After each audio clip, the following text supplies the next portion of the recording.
Bismillahirrahmanirrahim. Assalamualaikum warahmatullahi wabarakatuh. Warahmatullahi wabarakatuh. Bismillah.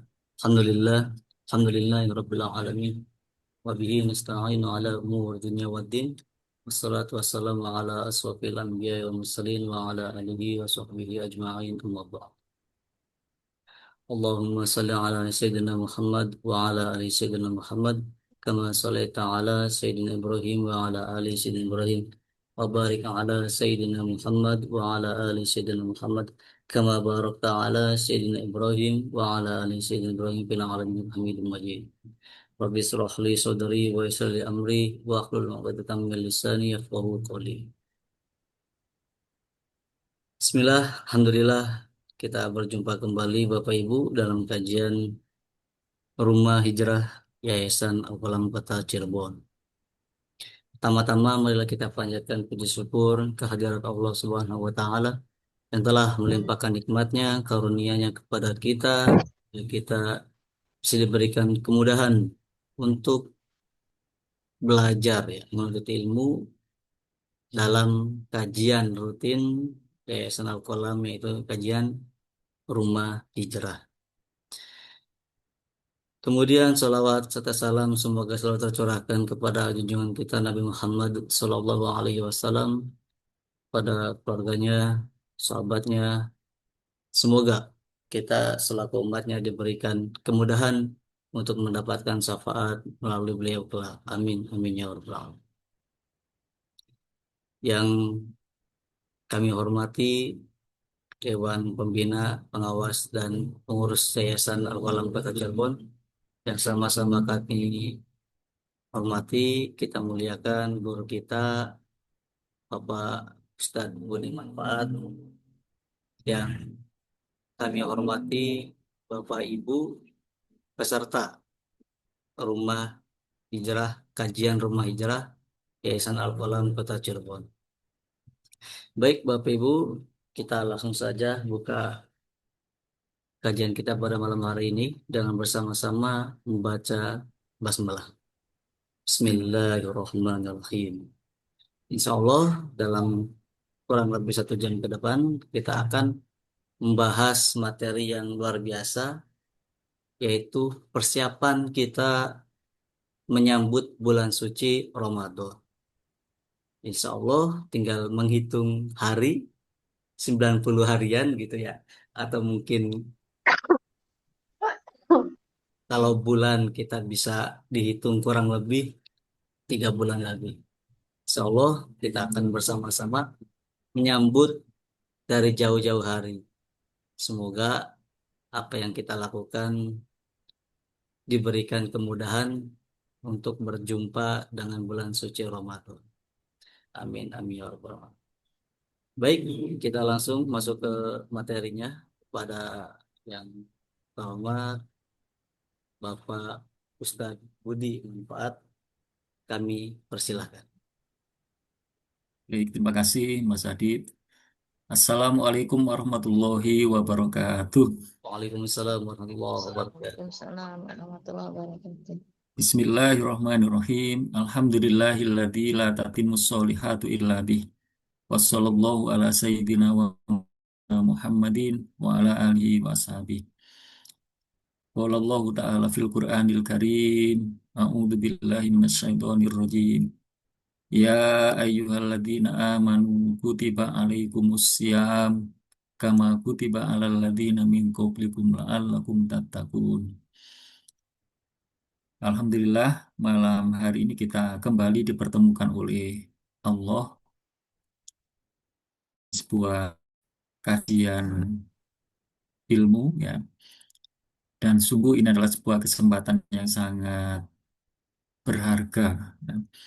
Jadi kita manfaatkan beberapa menit ya atau mungkin sekitar 1 jam, 1 jam setengah sebelum kita tidur, kita alhamdulillah diberi kesempatan oleh Allah untuk eh, mendengarkan dan mengulas ilmu-ilmu keislaman yang mudah-mudahan semakin hari, semakin tua kita ditambah ilmunya oleh Allah, ditambah kebaikannya oleh Allah, dan ditambah keimanannya oleh Allah. Sehingga kita layak atau pantas disebut oleh Allah sebagai manusia yang penuntut ilmu, manusia yang pecinta ilmu ya, yang dengan ilmu itu mudah-mudahan Allah semakin mendekatkan kita kepada Allah ya.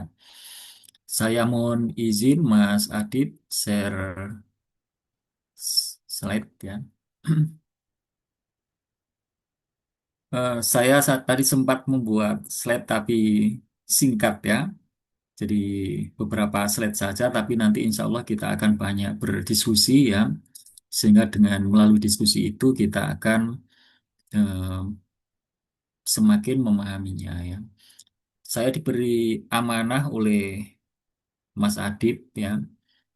Eh, Temanya adalah menyambut bulan suci Ramadan ya.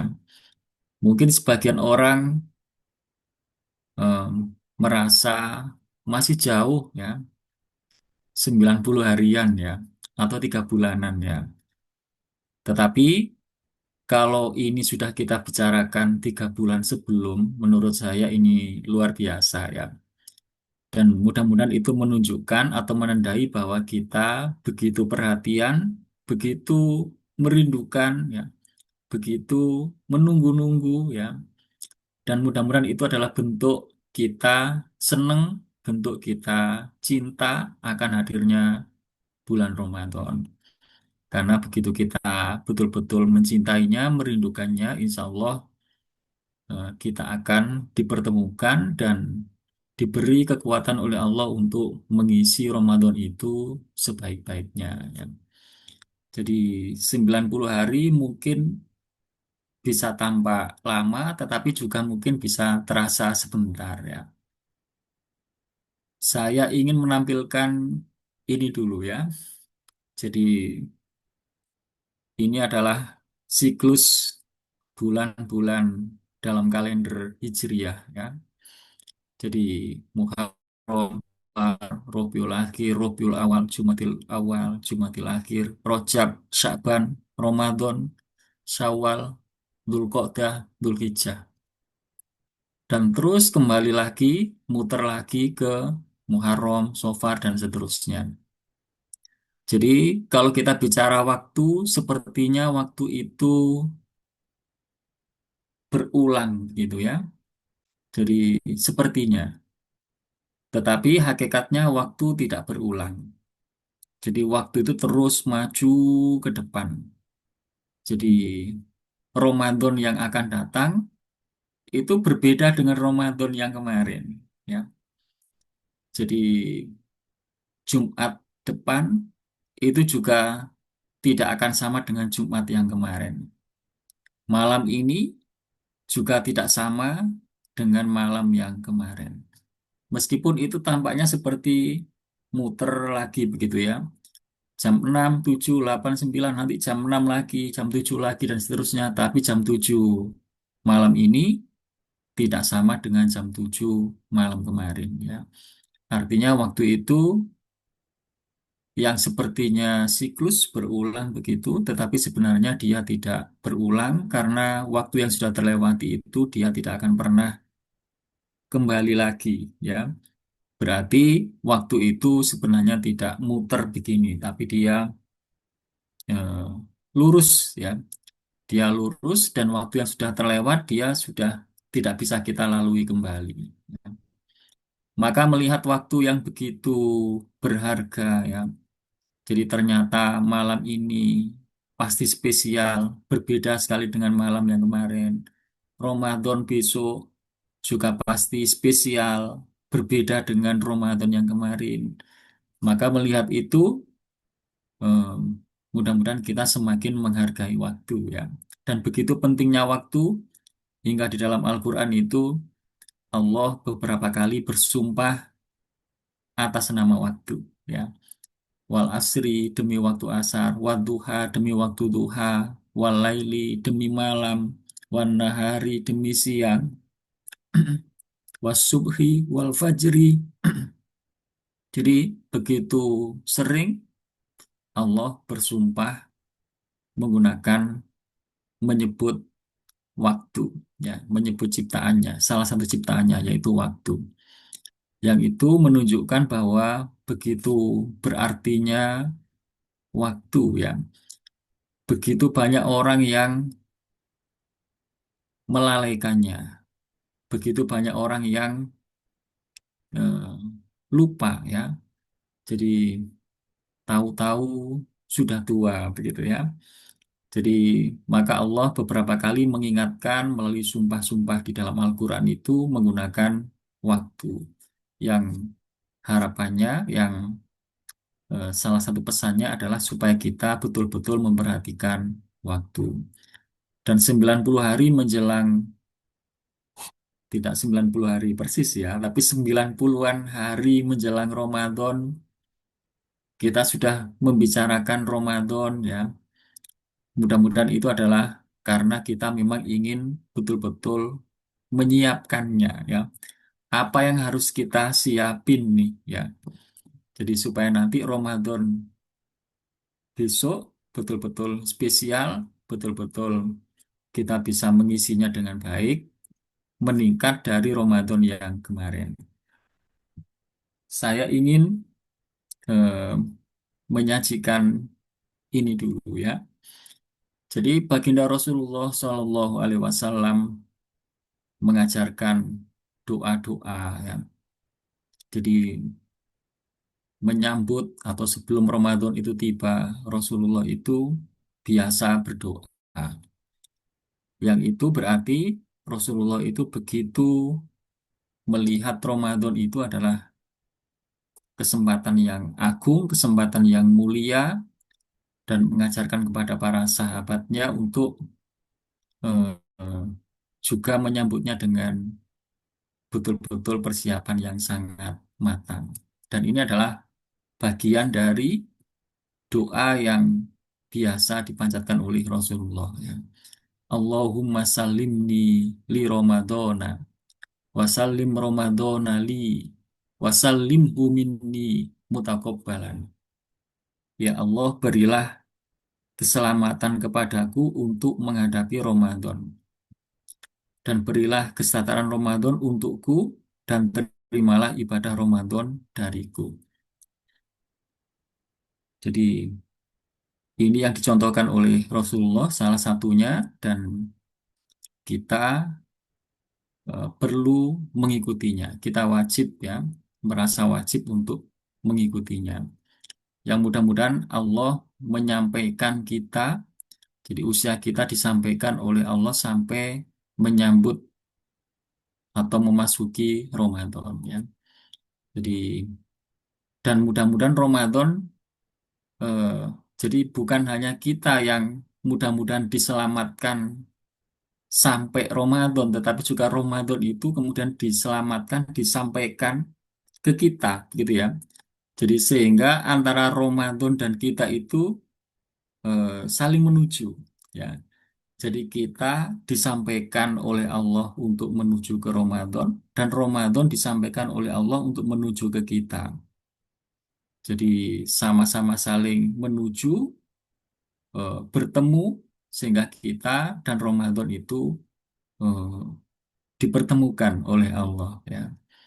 Jadi kita mungkin sudah mengalami atau melalui puluhan kali Ramadan, ya. Jadi kalau saya usianya sudah hampir 44 tahun, berarti paling tidak saya sudah pernah masuk atau memasuki Ramadan itu ya 43 atau 44 tahun, ya. Dan mudah-mudahan dari Ramadan ke Ramadan itu ada peningkatan, ya. Karena kalau tidak ada peningkatan berarti kita tidak belajar dari Ramadan-Ramadan sebelumnya, ya. Nah, baik. Dan ini eh, ayat yang populer, ya. Jadi dan kita perlu tampilkan ini kembali karena berangkatnya dari sini ya. Ini yang saya bacakan tadi, Surah Al-Baqarah ayat 183. Ya ayyuhalladzina amanu kutiba alaikumusiyam. Jadi ayat ini diawali dengan seruan ya, panggilan ya, panggilan kepada orang-orang yang beriman. Jadi ayat ini eh, seruannya adalah kepada orang-orang yang beriman. Kalau nggak beriman, mungkin nggak akan mendapatkan panggilan ini, tidak akan terpanggil. Kalaupun mendengarkan ayat ini, mungkin tidak ada responnya, begitu ya. Jadi ayat ini, seruan ini, kalaupun diperdengarkan kepada orang yang tidak beriman, meskipun dia mendengarnya, dia tidak akan bisa meresponnya, gitu ya.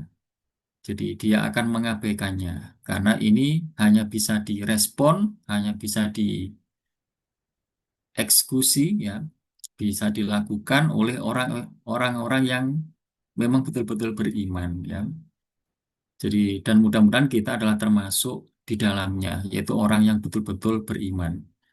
Jadi karena ayat ini dimulai dari eh, seruan khusus kepada orang-orang yang beriman, maka dari sini kita belajar bahwa yang harus kita siapkan untuk menyambut Ramadan, tentu yang pertama adalah iman, gitu ya. Jadi iman inilah yang harus kita siapkan ya. Persiapan utama kita ini adalah ya keimanan kita ini ya. Kita mungkin bisa mengatakan, loh, saya kan sudah beriman ya. Tetapi kita perlu tahu bahwa keimanan itu, kalau emas itu ada karat-karatnya begitu ya. Ada sekian karat ya, ada 24 karat, ada yang lebih eh, berkualitas lagi dari itu. Nah, keimanan seperti itu ya. Jadi keimanan itu bisa menaik ya atau meningkat, bisa tetap ya dari waktu ke waktu tetap begitu ya. Belum ada peningkatan, bisa turun ya, bahkan bisa hilang atau tercabut ya.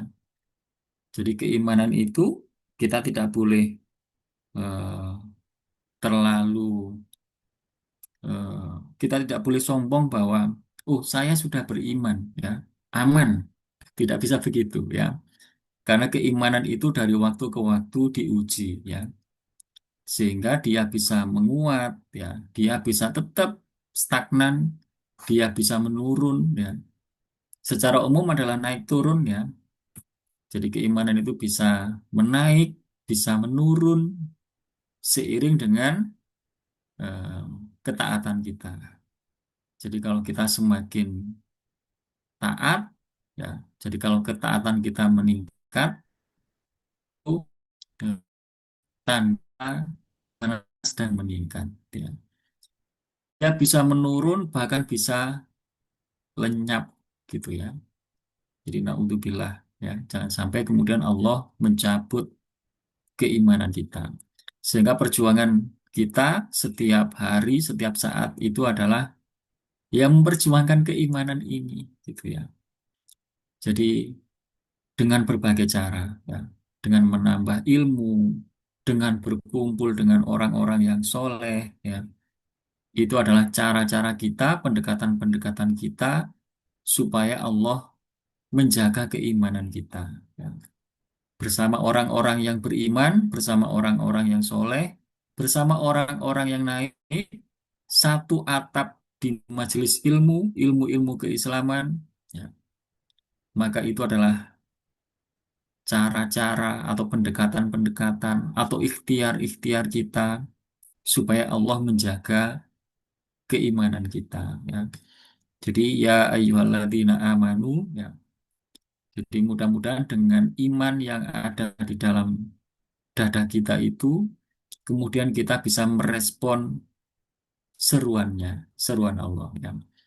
Jadi berarti inilah persiapannya ya.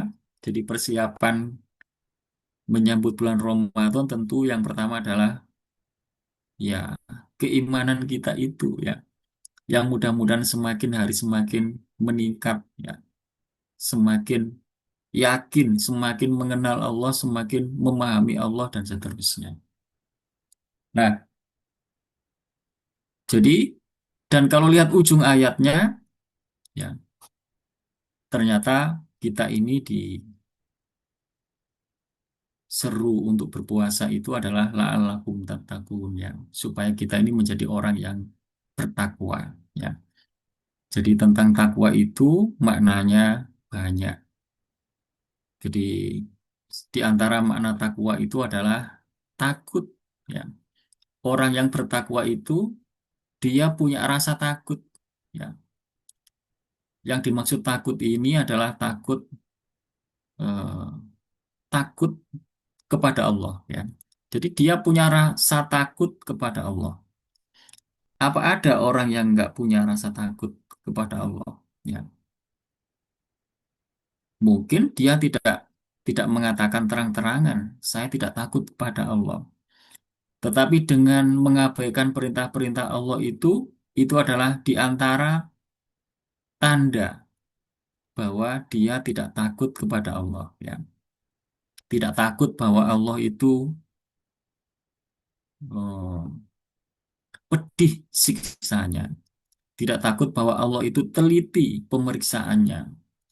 Tidak takut kepada Allah bahwa Allah itu sangat-sangat teliti hisapnya, gitu ya, cara menghisapnya dan seterusnya. Jadi ternyata rasa takut eh, itu adalah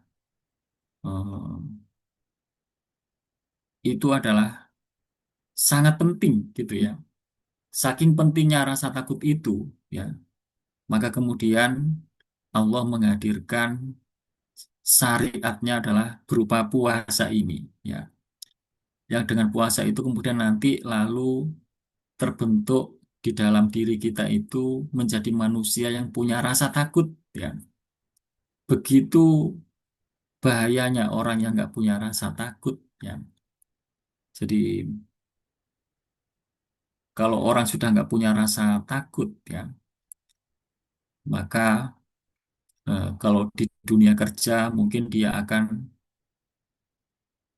melalui proses-proses kecurangan ya, atau mungkin penipuan ya, atau mungkin eh, mengambil yang bukan haknya ya, karena dia nggak punya rasa takut ya. Sementara rasa takut itu adalah karakternya orang yang bertakwa. Jadi orang yang bertakwa itu dia punya rasa takut karena salah satu makna takwa itu adalah takut ya. Nah, makna lainnya tentang takwa itu adalah seperti obrolan antara Umar bin Khattab dan Ubay bin Ka'ab. Jadi Umar bin Khattab dan Ubay bin Ka'ab itu pernah ngobrol ya. Ngobrolnya dua sahabat itu pasti obrolannya keren ya. Jadi Umar bin Khattab dan Ubay bin Ka'ab itu pernah ngobrol. Yang diobrolin saat itu adalah tentang takwa. Jadi Umar bin Khattab nanya ke Ubay bin Ka'ab, "Wahai Ubay, apa takwa itu? Takwa itu apa sih, Ubay?" Lalu Ubay bin Ka'ab menjawab, "Wahai Umar, apakah kamu pernah berjalan di sebuah lorong yang penuh dengan duri?" "Ya, tentu aku pernah." "Terus apa yang kamu lakukan ketika kamu berjalan di lorong yang seperti itu, yang penuh dengan duri?" Lalu Umar bin Khattab menjawab, "Aku berhati-hati kalau di jalan yang seperti itu." Nah, itulah takwa. Jadi yang maksudnya adalah takwa itu salah satu artinya adalah berhati-hati. Jadi orang yang bertakwa itu adalah orang yang berhati-hati. Dia punya kehati-hatian. Dia tidak sembarangan ngomong. Dia nggak sembarangan ambil keputusan. Dia nggak sembarangan makan. Dia nggak sembarangan dan seterusnya. Karena dia hati-hati, hati-hati betul. Jangan-jangan omongan saya ini menyakiti orang lain. Jangan-jangan yang saya makan ini tidak halal. Jangan-jangan kalau saya ambil keputusan ini, itu nanti Allah tidak ridho. Dan seterusnya. Dia penuh dengan kehati-hatian. Dan itu adalah di antara makna takwa. Nah, ternyata puasa ini salah satu untuk membangun kepribadian itu menjadi orang yang bertakwa, yaitu orang yang hidupnya berhati-hati, ya, yaitu orang yang punya rasa takut, ya, karena itu adalah bagian dari makna-makna takwa. Dan tentu masih ada beberapa makna-makna yang lain dari takwa, ya. Nah, mudah-mudahan Allah menjadikan kita melalui puasa itu, ya, puasa-puasa kita yang lalu, puasa-puasa kita yang akan datang, ya, menjadikan kita semakin bertakwa, ya. Jadi inilah ayat yang menjadi dasar pijakan kita, sehingga nanti kalau kita memahaminya, insya Allah kita akan seneng, ya, kita akan nunggu-nunggu gitu, ya, nunggu-nunggu datanya puasa. Di samping memang puasa itu keutamaannya begitu banyak, ya. Nah, baik. Em, Nanti poinnya di sini, di slide yang ini nih, ya. Kita akan banyak berdiskusi nanti. Jadi asyam, ya, asyam atau dalam bahasa Indonesianya puasa. Meskipun ada yang bilang puasa itu bukan asli bahasa Indonesia. Kata puasa itu, ya. Ada yang bilang itu berasal dari bahasa Sanskerta. Ya. Nanti kawan-kawan bisa cek, ya, yang itu kemudian dipakai untuk mentranslate, ya, menerjemahkan asyam. Tapi yang jelas asyam itu sendiri maknanya secara bahasa, ya, itu adalah menahan diri, ya, atau mengendalikan diri, dan itu juga artinya adalah memerangi hawa nafsu, ya. Jadi ini unik, unik sekali, ya. Apa uniknya? Dari sini kita memahami bahwa ternyata ibadah itu bisa dikelompokkan menjadi dua, ya. Jadi ada ibadah yang bentuknya itu melakukan, ada ibadah yang bentuknya tidak melakukan atau menahan, ya. Menahan itu tidak melakukan. Jadi ternyata eh, kita itu harus punya dua kemampuan, yaitu kemampuan melakukan dan kemampuan untuk tidak melakukan. Itu menahan namanya, menahan. Jadi ternyata ada hal-hal yang memang harus kita tahan, ya, dalam kehidupan kita itu. Sehingga kita itu dilatih oleh Allah untuk latihan menahan. Yang kalau kita nanti lulus, terbangun kemampuan menahan ini, nanti kita akan bisa memanfaatkan ini dalam kehidupan kita di bulan-bulan semuanya, ya, bukan hanya di bulan Ramadan, tapi di bulan-bulan semuanya. Jadi latihannya memang di bulan Ramadan, tapi peruntukannya, hasil latihannya itu harus di semua bulan, ya. Jadi kemampuan apa yang digembleng di bulan Ramadan itu adalah kemampuan menahan, latihan menahan, menahan diri, ya, mengendalikan diri atau memerangi hawa nafsu, ya. Ingat, sepulang dari Perang Badar, jadi Perang Badar itu adalah di antara perang yang besar, perang yang di situ banyak menewaskan baik dari eh, kalangan kafir maupun umat muslimin, kaum muslimin. Jadi perang ini termasuk perang yang besar. Banyak sahabat mengaku perang ini telah menyita tenaga, ya, pikiran, harta benda. Ya. Jadi melelahkan. Nah, pulang dari perang yang sangat besar itu, ternyata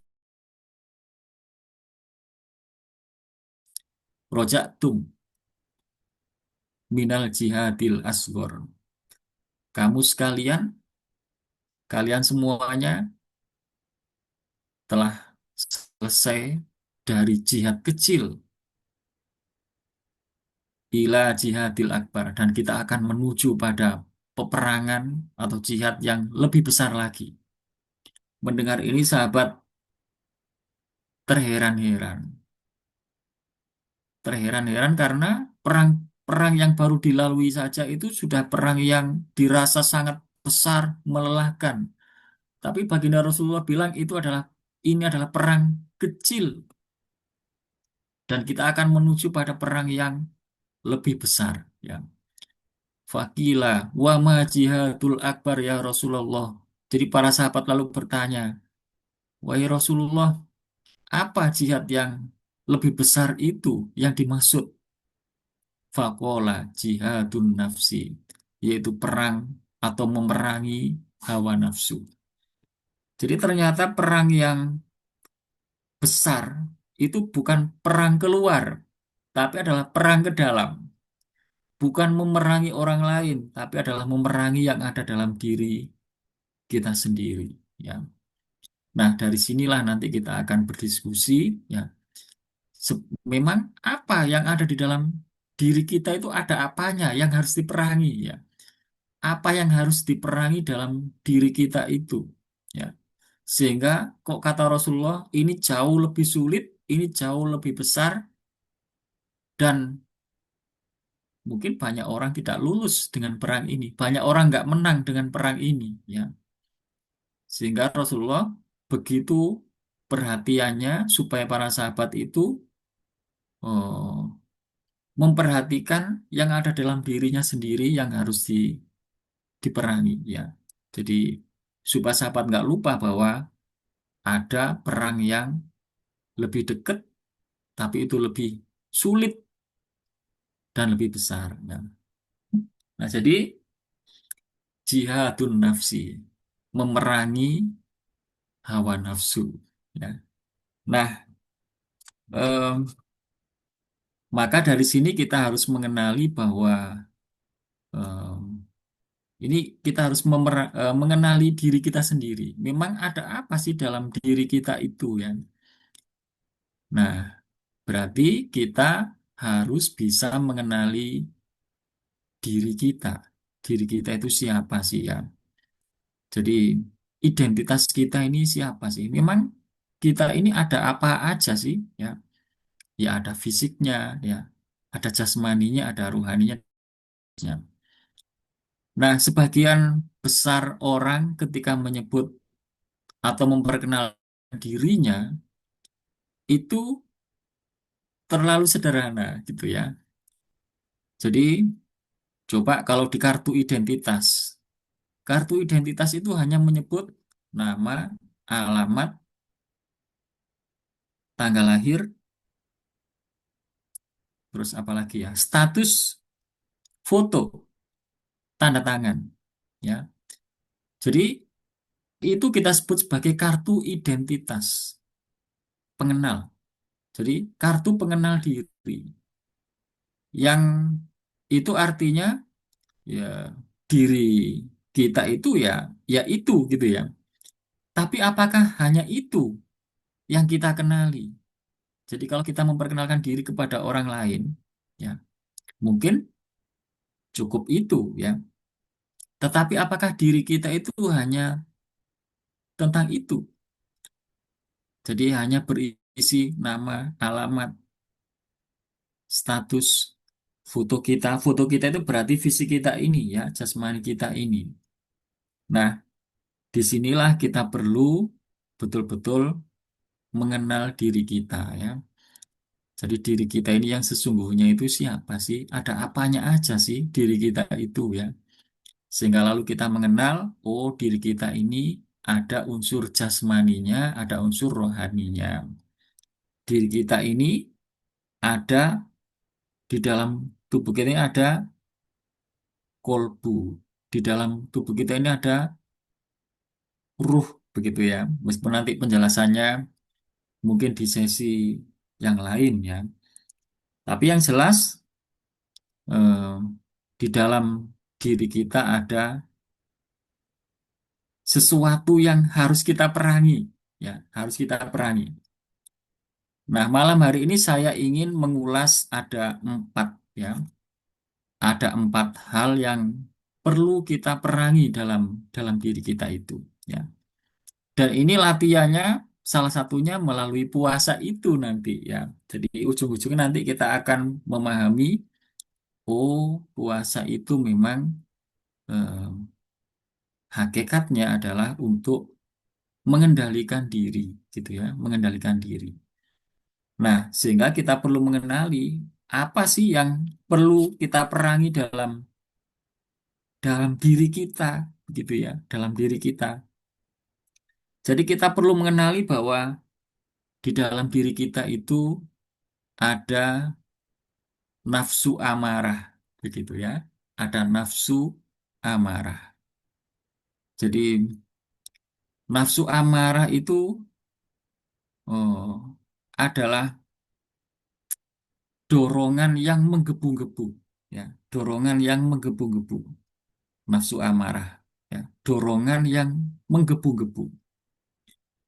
Nah, dorongan yang menggebu-gebu itu bisa dorongan ke yang baik, bisa dorongan ke yang tidak baik, ya. Jadi ada nafsu amarah yang bisu, bisu, ya. Ada nafsu amarah yang bil khair. Jadi menggebu-gebu itu bisa menggebu-gebu ke kebaikan dan juga bisa menggebu-gebu ke keburukan. Tapi kecenderungannya menggebu-gebu itu arahnya adalah ke keburukan. Inna nafsa la'ammaratun bisu. Jadi kecenderungannya nafsu amarah itu adalah eh, kecenderungannya ke buruk, bukan kecenderungan ke baik. Ya. Jadi meskipun menggebu-gebu itu bisa ke kanan, bisa ke kiri, tapi kecenderungannya ternyata ke kiri, gitu ya. Jadi, dan itu kita yang mengendalikan. Jadi kitalah yang mengendalikan kita akan ke kiri atau ke kanan. Tapi kita harus tahu bahwa kecenderungannya nafsu amarah itu adalah ke keburukan, keburukan. Sehingga kita harus menahannya. Ya. Jadi begitu dia cenderung ke kiri, kita harus punya kemampuan untuk menahan, menahan, ngerim, gitu ya, ngerim. Dan menahan itu berat, menahan itu sulit. Ya. Itu yang tadi disebut perang besar. Jadi memerangi kecenderungan tadi itu berat, itu besar, itu kayak perang, perang beneran. Bahkan ini bisa lebih lebih berat, ya, lebih besar. Jadi kalau kemudian dalam dalam hati kita itu muncul kemudian keinginan untuk kemaksiatan,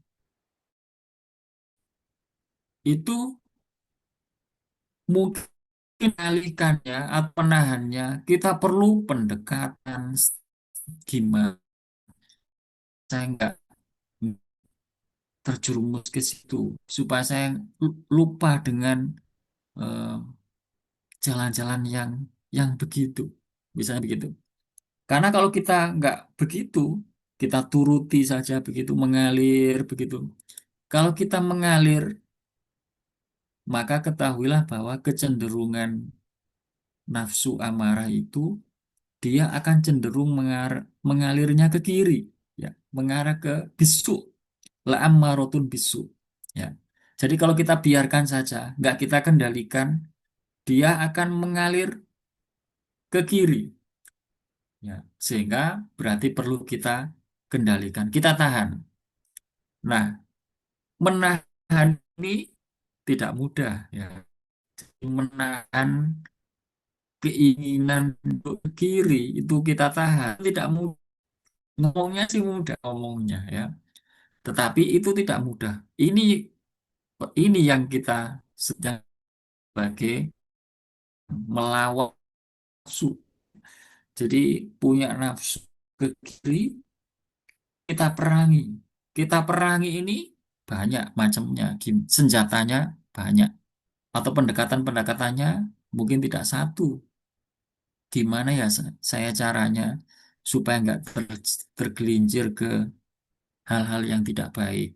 Lalu kita misalnya salah satunya dengan cara sering hadir di majelis-majelis ilmu, ya, supaya karena waktu kita di situ, ya, kita sibuk di situ sehingga kita dengan sendirinya lupa, ya. Meskipun tidak otomatis begitu, tidak otomatis kalau kita sudah hadir di majelis ilmu dan waktunya banyak di situ, tidak otomatis dari untuk ke kiri, keinginan itu tetap ada, tapi kita tahan, ya, kita tahan, dan itu tidak pernah selesai perjuangannya, ya, tidak pernah selesai perjuangannya, sehingga perjuangan kita setiap hari, ya, yaitu memerangi atau mengendalikan hawa nafsu, ya, bukan menghilangkan, ya, karena rasa menggebu-gebu itu juga perlu, ya, jadi rasa menggebu-gebu itu juga perlu. Jadi kalau ke kanan, misalkan ke kanan yang menggebu-gebu itu nggak sabar, nggak sabar, pingin apa ya, pingin segera bisa baca Quran, nggak sabar, pingin eh, nggak sabar, pingin segera bisa ke kanan, gitu ya. Sehingga rasa menggebu itu, nafsu amarah yang dimaksud tadi itu bukan untuk dimusnahkan, tapi dikendalikan istilahnya, ya, diperangi, ya, supaya dia tidak ke kiri tetapi ke kanan. Karena hawa nafsu itu bisa ke kiri, bisa ke kanan. Tapi kita harus tahu bahwa hawa nafsu itu kecenderungannya ke kiri, kecenderungannya la ammaratun bisu, gitu ya. Jadi orang yang kendalikan amarah ini baru nomor satu, ya. Jadi yang harus kita perangi. Jadi orang yang tidak bisa mengendalikan nafsu amarahnya, di antara cirinya adalah mudah marah, ya, mudah marah. Jadi mudah marah itu sedikit-sedikit marah. Hanya karena masalah sepele itu marah, itu marah. Sementara marah itu, ya, tadi itu. Jadi kalau sudah marah itu cenderung akan ke kiri. Jadi orang yang dalam kondisi marah itu biasanya kata-katanya tidak terkendali, keputusannya tidak terkendali, tindakannya bisa tidak terkendali. Jadi tangannya bisa mudah menampar, membanting, ya. Kata-katanya bisa lepas, lepas kendali, ya. Bahkan keputusannya bisa tanpa mikir. Nah, begitu. Makanya kenapa marah itu dilarang, ya. La taghdab, jangan marah. Karena dalam kondisi marah itu kata-kata mudah tidak terkendali, keputusan bisa tidak terkendali, dan tindakan fisik juga mudah tidak terkendali. Jadi eh, innan nafsa la amaratun bisu, ya. Tapi bukan berarti marah itu atau emosi marah itu perlu dihilangkan, harus dihilangkan, tidak, ya. Jadi marah itu atau emosi marah itu, emotikon marah itu tetap tetap biar ada di dalam dalam diri kita karena marah itu juga diperlukan ya. Jadi karena marah itu juga perlu ya. Jadi melihat ada anak kita yang kemudian melanggar syariat ya. Lalu kita menunjukkan sikap marah yang masih dalam eh, level yang masih dibolehkan dalam syariat ya. Hanya menunjukkan ekspresi marah ya. Yang marahnya masih terkendali ya. Tidak membanting, tidak dengan bentakan, ya, tidak dengan sangat kasar. Jadi hanya menunjukkan ekspresi marah yang menunjukkan bahwa kita nggak setuju, ya, kita nggak suka dengan perbuatan itu, ya. Nah itu marah yang khoir tadi itu yang baik, ya. Tapi kecenderungannya marah itu tadi itu ke kiri, sehingga marah itu meskipun dia tetap ada ya. Jadi tetap itu kita perlukan, tetapi secara umum kemarahan itu adalah kecenderungannya ke kiri. Dan ini adalah bagian pertama yang harus kita perangi ya, perangi dalam diri kita. Jadi di antara tanda nafsu amarah yang tidak terkendali itu adalah tadi mudah, mudah ya. Jadi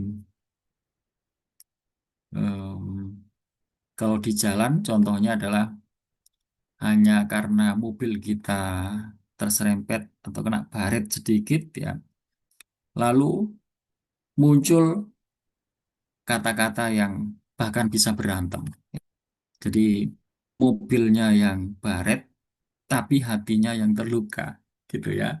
Jadi sehingga lalu menjadi pertengkaran, tidak terkendali seterusnya ya. Jadi mudah marah itu adalah tanda dia tidak bisa mengendalikan nafsu amarah. Ya. Sementara nafsu amarah ini adalah bagian dari yang harus kita kendalikan, yang harus kita perangi. Nah, kemampuan menahan marah, kemampuan menahan hawa nafsu, ya, itu eh, itu perlu latihan gitu ya, perlu latihan. Makanya puasa ini adalah sarana untuk latihan menahan diri, ya. Jadi hakikatnya puasa itu adalah menahan diri, mengendalikan diri, atau menahan atau mengendalikan hawa nafsu. Ya, jadi karena dengan puasa itu, dengan kondisi lapar, ya, dahaga, lapar, biasanya badannya lemes. Dengan badan yang lemes, biasanya ya, kemudian jadi lebih gitu ya, lebih lembut. Dia tidak kasar, kata-katanya tidak tinggi dan seterusnya. Nah, jadi itu yang pertama ya.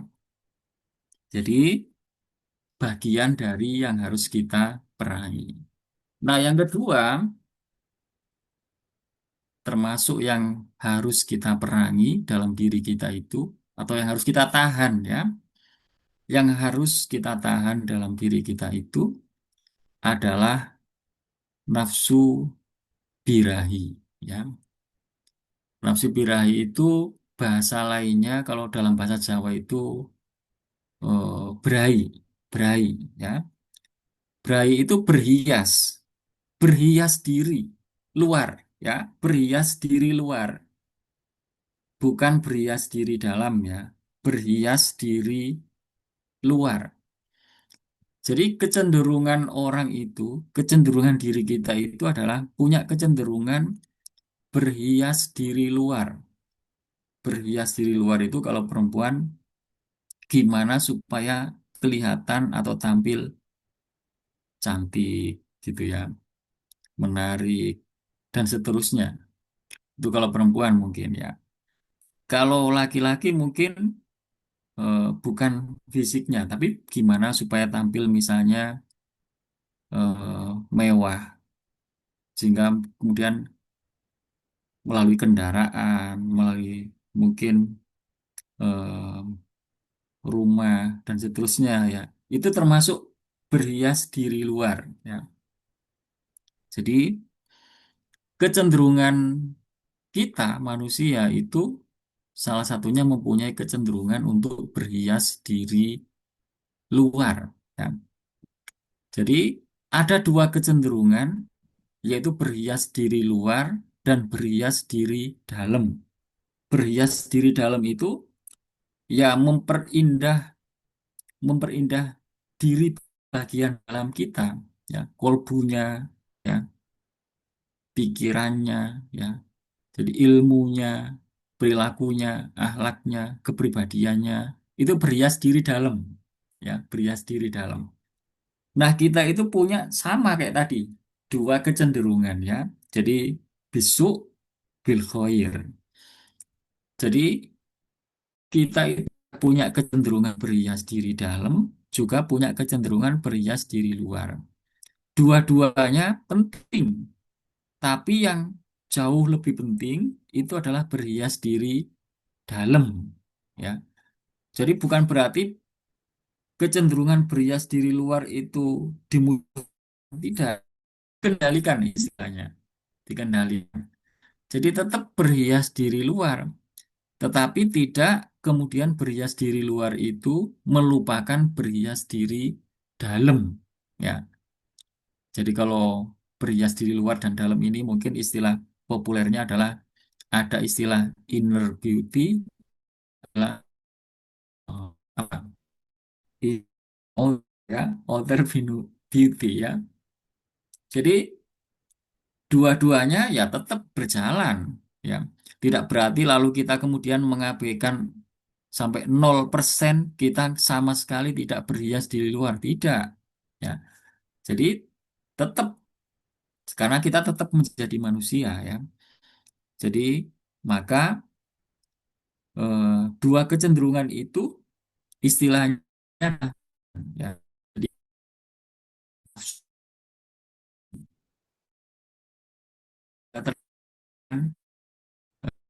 kecenderungan berhias diri, berhias diri ya. Jadi ada kecenderungan berhias diri dalam, ada kecenderungan berhias diri luar ya. Kenapa kita tidak boleh terlalu banyak eh, fokusnya kepada berhias diri luar? Karena fokus manusia itu terbatas ya. Jadi kalau waktu kita habis banyak untuk berhias diri luar, kita nanti bisa lupa dengan sesi berhias diri dalam ya. Jadi itu sebabnya kemudian kita nggak boleh atau jangan sampai kemudian kita mengalir, tidak kita kendalikan, kita terlalu asik dengan berhias diri luar, ya, berhias diri luar.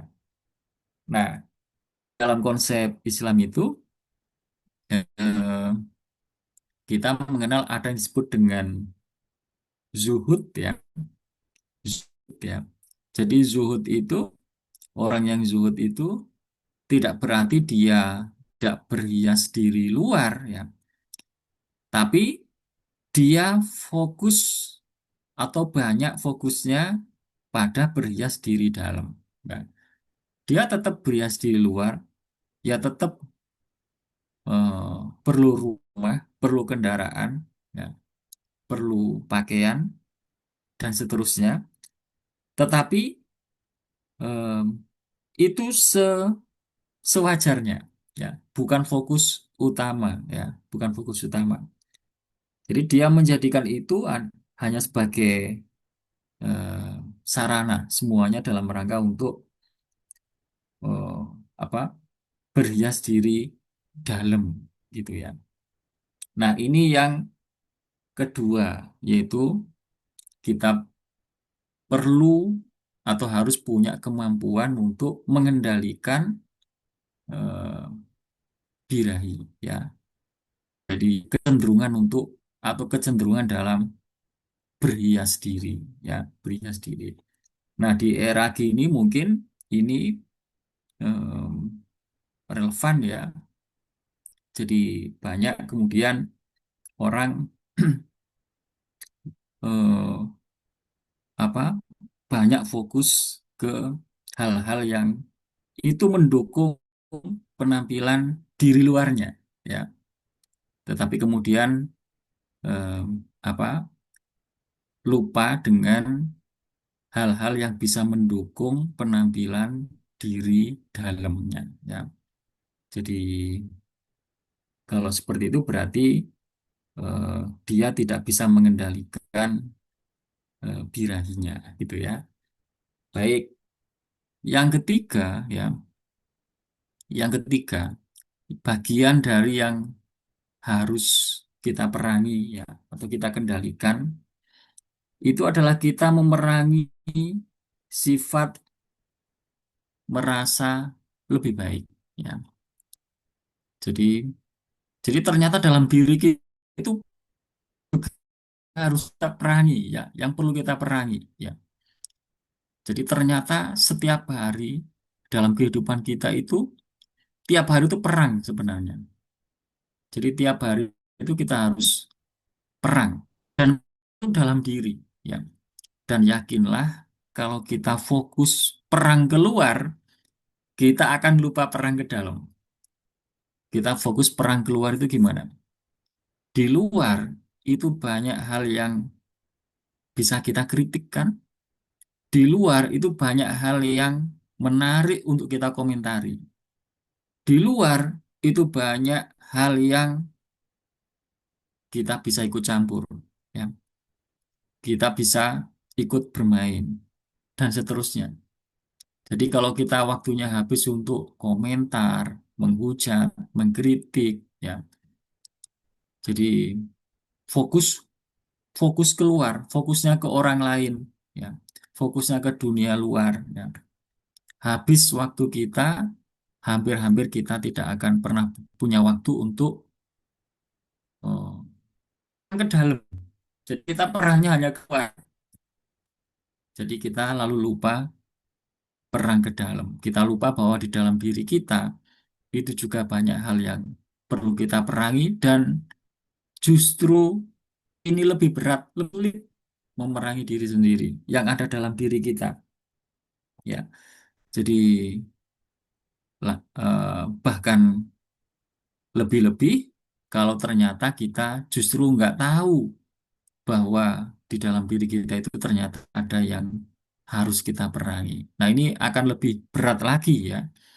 Jadi kalau kita bahkan tidak tahu bahwa di dalam diri kita ada begitu banyak yang harus kita perangi. Ya. Nah, jadi yang ketiga tadi adalah yang harus kita perangi adalah rasa atau merasa lebih baik. Jadi ternyata kita ini punya kecenderungan untuk merasa lebih baik dari orang lain. Dan itu kecenderungan. Semua orang punya kecenderungan begitu ya. Semua orang. Tapi eh, itulah yang harus kita perangi ya. Bukan untuk dihilangkan.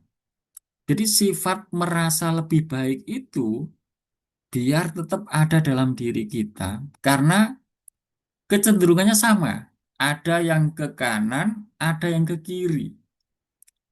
Yang ke kiri itu adalah sifat merasa lebih baik dari orang lain. Itu yang ke kiri. Yang ke kanan itu adalah sifat merasa lebih baik dari kemarin. Beda ya. Jadi sifat merasa lebih baik itu eh, kecenderungannya juga sama ternyata ada dua ya. Jadi dan kecenderungannya tentu ke kiri yang dominan ya. Jadi sifat merasa lebih lebih baik itu cenderungnya buruk ya, cenderungnya buruk. Meskipun bisa mengandung kebaikan. Kalau dia yang dimaksud lebih baik itu adalah lebih baik dari kemarin. Dia tidak membandingkan dirinya dengan orang lain, Tapi dia mencoba untuk membandingkan dirinya hari ini dengan hari kemarin, ya. Jadi dia selalu merasa atau menimbang apakah saya hari ini eh, sudah lebih baik ataukah bahkan lebih buruk, ya. Jadi dia menimbang, dia mengevaluasi apakah dari hari ke hari saya ini bertambah ilmunya, ya. Sudah bertambah belum ya ilmu saya ini dari hari ke hari? Sudah semakin meningkat belum ya keimanan saya ini dari hari ke hari? Berarti dia membandingkan dirinya hari ini dengan hari kemarin, hari sebelumnya. Berarti sikap membandingkan itu juga perlu, begitu ya, juga perlu. Tetapi ada kecenderungan yang ke kiri tadi itu, yaitu kecenderungan untuk merasa lebih baik dari orang lain, ya. Jadi kita bisa belajar dari kisah bagaimana iblis merasa lebih baik dari Adam, ya. Jadi ana khairum minhu khalaqtani min narin wa khalaqtahu min tin. Jadi iblis merasa lebih baik dari Adam, ya. Jadi dan sifat kesombongannya itu kemudian membuat Allah murka dan kemudian iblis dimurkai oleh Allah, tidak diridhoi oleh Allah, ya. Jadi yang itu adalah pesan bahwa kita jangan sampai kemudian tergelincir mengikuti apa yang pernah dilakukan oleh iblis, yaitu merasa lebih baik daripada orang lain, ya.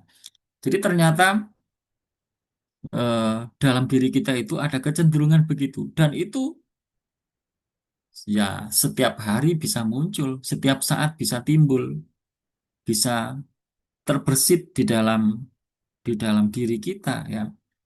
Dan mudah sekali itu muncul. Jadi begitu mudahnya kita itu bisa merasa begitu, ya. Dan itu bagian dari yang harus kita perangi dan itu berat, sulit. Jadi begitu itu muncul, lalu kita rem, gimana caranya supaya saya nggak begitu, ya. Jadi kalau kita kemudian mengomentari atau mengkritik orang di tempat umum, ya, supaya orang lain bisa melihatnya, ya, supaya tampak, supaya orang tahu bahwa saya lebih ngerti dari dia, ya, saya berarti lebih lebih baik daripada dia, ya.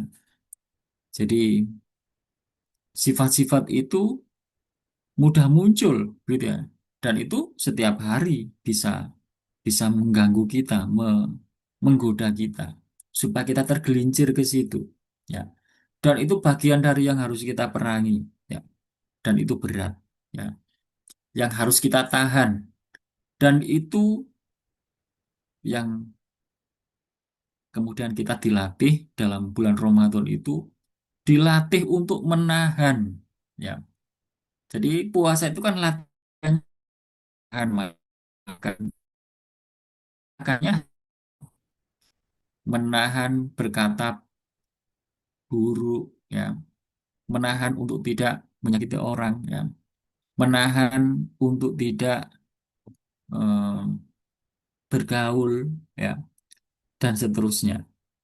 Jadi em, yang harapannya nanti setelah kita latihan-latihan begitu sepanjang Ramadan itu, lalu kita punya kemampuan menahan dalam kehidupan kita. Jadi pingin banget ikut ngomong, ikut komentar, kok kayaknya seru banget, ya, ngomongin ini, ya. Tapi itu buruk, ya. Terus kita tahan-tahan, kita rim-rim, ya, kita coba jangan diempet gitu, ya. Mungkin kadang-kadang keceplosan, tapi kita tahan lagi, ya. Kita coba alihkan waktu kita, perhatian kita. Yang itu adalah perjuangan-perjuangan kita untuk memerangi itu, gitu ya.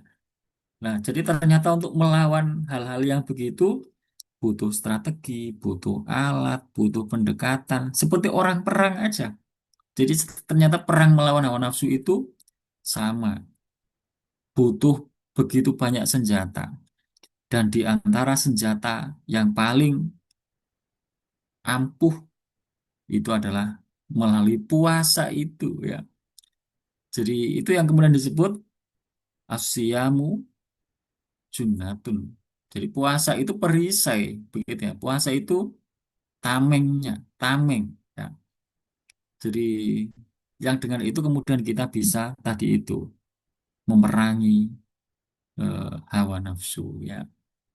Jadi begitu pentingnya kita itu memerangi atau mengendalikan diri sehingga setiap bulan Ramadan kita ditempa ya, dilatih supaya punya lebih kuat lagi kemampuan untuk menahan diri atau mengendalikan diri ya.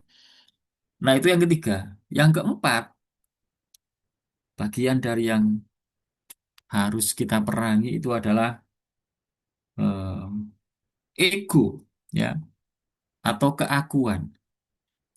Dan hampir setiap hari ya di dalam diri kita itu muncul rasa itu ya, muncul ego, muncul keakuan ya. Jadi begitu muncul sifat-sifat kayaknya ini kalau nggak aku ikut nyumbang kayaknya belum selesai nih. Jadi ini kayak oh, saya nggak usul, aku nggak ikut usul waktu itu. Kayaknya ini belum belum terbentuk kayaknya. Ya. Ini kalau nggak aku, ya, kalau bukan aku, ya, aku ini bla bla bla bla dan seterusnya. Jadi memunculkan keakuan, ya. Seolah-olah yang terjadi itu adalah aku, bukan Allah, begitu ya. Jadi bedanya orang yang tinggi egonya, yang dominan egonya dengan orang yang sudah beriman. Yang beriman, betul-betul beriman. Orang beriman itu yang disebut sedikit-sedikit Allah. Nah, kebalikannya, orang yang tidak beriman, yang disebut sedikit-sedikit aku. Jadi aku ini. Kalau bukan aku, ya, aku ini, bla bla bla dan seterusnya. Ya, jadi, tapi kalau orang beriman tidak ya. Alhamdulillah, masjid sudah, pembangunan masjid sudah selesai. Jadi yang disebut pertama itu Alhamdulillah. Ya, segala puji bagi Allah. Yang artinya mengakui bahwa semuanya ini adalah Allah yang membangun, ya, menggerakkan, ya, yang memberi kesempatan dan seterusnya. Jadi dan sifat ini bagian dari yang harus kita perangi, ya. Jadi rasa keakuan tadi itu adalah bagian dari yang harus kita perangi setiap hari. Dan itu merupakan perang besar, ya. Jadi lebih besar dari perang Badar. Itu yang digambarkan oleh baginda Rasulullah ya. Rojatum minal jihadil asgor ila jihadil akbar. Jadi kamu sekalian sudah pulang, sudah selesai dari perang kecil dan kamu akan menuju pada perang yang jauh lebih besar, yaitu perang melawan hawa nafsu ya. Jadi mudah-mudahan eh, Allah menjadikan kita sebagai orang yang bukan hanya punya kemampuan untuk melakukan apa yang diperintahkan oleh Allah, tetapi juga punya kemampuan untuk menahan apa yang dilarang oleh Allah, gitu ya. Jadi dua kemampuan itu, yaitu kemampuan melakukan dan kemampuan menahan, adalah dua kemampuan yang sangat penting. Dan puasa itu adalah latihan untuk menahan, ya, menahan diri. Yang mudah-mudahan nanti dari Ramadan ke Ramadan berikutnya kemampuan untuk menahan diri kita menjadi lebih baik. Nah, saya kira ini eh, sebagai pengantar ya, mudah-mudahan ada manfaatnya ya. Saya kembalikan lagi ke Mas Adib.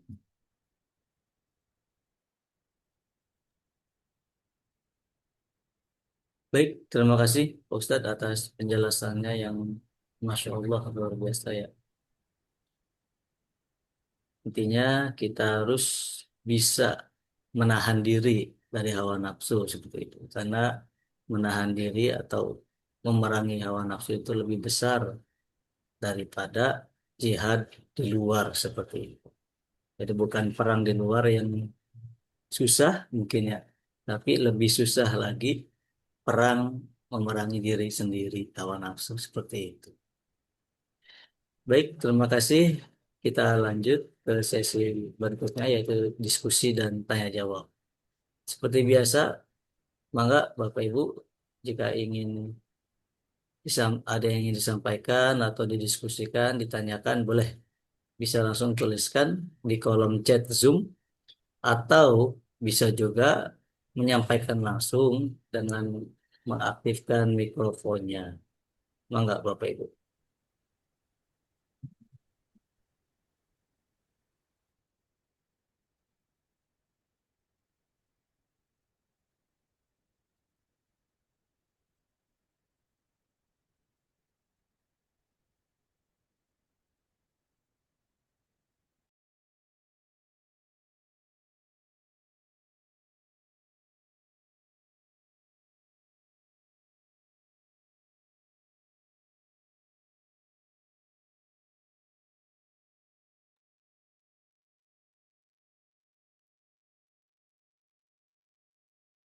Baik, mohon izin Pak Ustadz ada pertanyaan di kolom chat Zoom ini.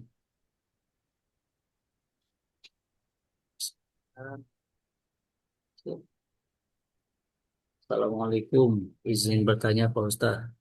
Assalamualaikum warahmatullahi wabarakatuh. Afwan, pertanyaan terkait ketentuan membayar fidyah Ustaz. Bagaimana ketentuan dalam membayar sorry, fidyah tersebut? Mohon penjelasannya Ustaz. Syukron. Nggih. Dari siapa tadi ya? Mbak Admin ya judulnya ya. Nggih, baik.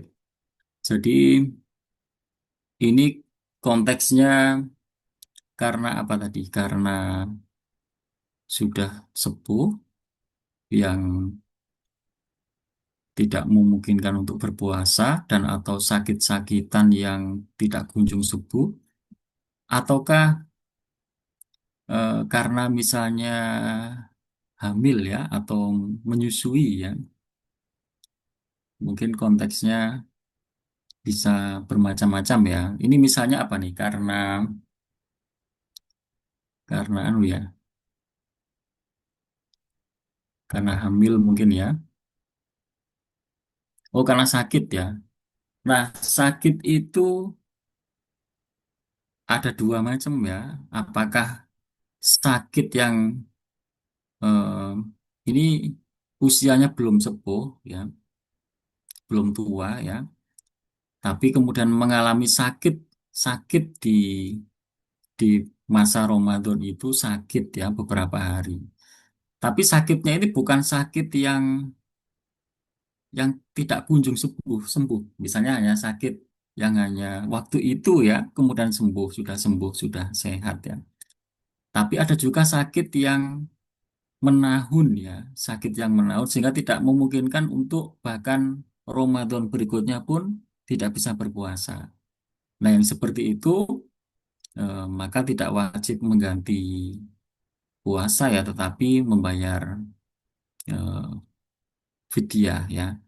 Tetapi untuk yang kondisi sakit yang tidak sakit menahun ya dan usianya belum tua sehingga masih em, memungkinkan untuk berpuasa setelah sembuh, setelah sehat ya, tidak sampai Ramadan berikutnya.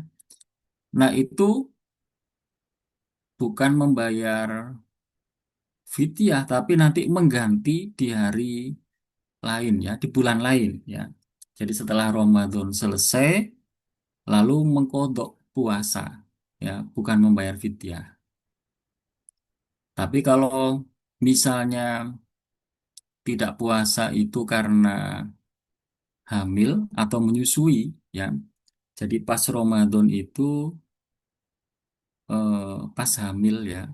dan dikhawatirkan nanti kalau berpuasa akan mengganggu, misalnya begitu ya. Meskipun orang hamil itu ada kalanya masih kuat tetap berpuasa ya, tapi karena dia punya kekhawatiran bisa mengganggu kesehatan janinnya lalu tidak berpuasa, maka nanti dua. Jadi selain membayar fidyah, itu juga nanti mengkodok, gitu ya, mengkodok. Jadi kasusnya ada beberapa macam kemungkinan ya. Jadi apakah sakitnya itu sakit yang hanya di masa itu dan bukan sakit menahun ya, dan masih memungkinkan untuk berpuasa setelah selesai bulan Ramadan ya sudah sembuh dan eh, bukan yang sudah tua, berarti mengkodok ya, mengkodok. Mungkin itu eh, Mbak Admin ya, Mbak Admin. Baik, terima kasih atas jawabannya, Bos. Jadi menyesuaikan dari kondisi sakit itunya ya, Pak. Kalau sekiranya Mm-mm. sakitnya itu selama bertahun-tahun mungkin Sakit menahun ya, sakit nggak menahun kunjung yang sembuh, kecil kemungkinannya sembuh gitu ya. jadi diganti dengan membayar fidyah. Tapi kalau Iya. misalkan sakitnya hanya waktu pas Mm-mm. Ramadan mungkin beberapa Mengkodok. hari, nah baru dibayar dengan puasa kodo seperti itu. Mm.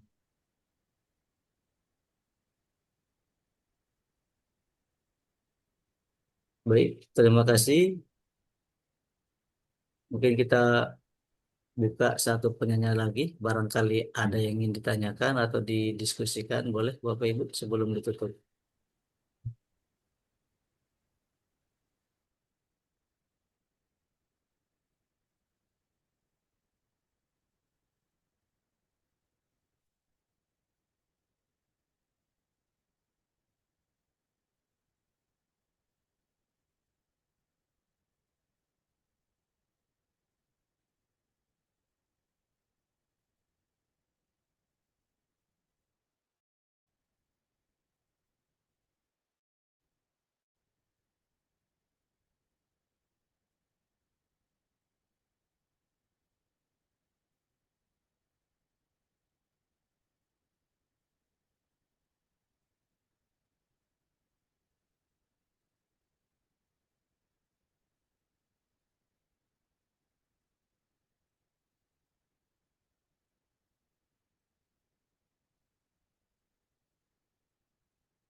Baik, mungkin kita cukupkan Pak Ustadz untuk kajiannya Ya, sampai baik.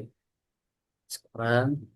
Ya, Sebelum ditutup, kami berikan kesempatan kepada Pak Ustadz untuk menyampaikan closing statement Pak Ustadz sebagai penutup iya. kajian kita pada malam hari ini. Baik, Alhamdulillah malam hari ini kita diberi kesempatan untuk mengulas ilmu ya. Begitu cintanya Allah kepada kita ya.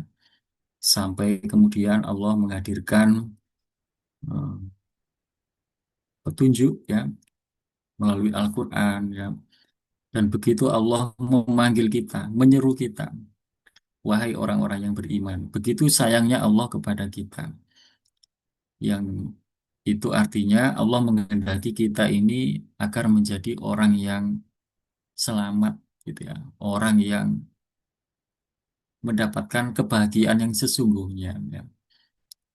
Bukan hanya melalui ayat-ayat yang ada di dalam Al-Quran, tetapi alam semesta ini yang dihadirkan selengkap ini itu juga bukti Allah sangat menyayangi kita kan.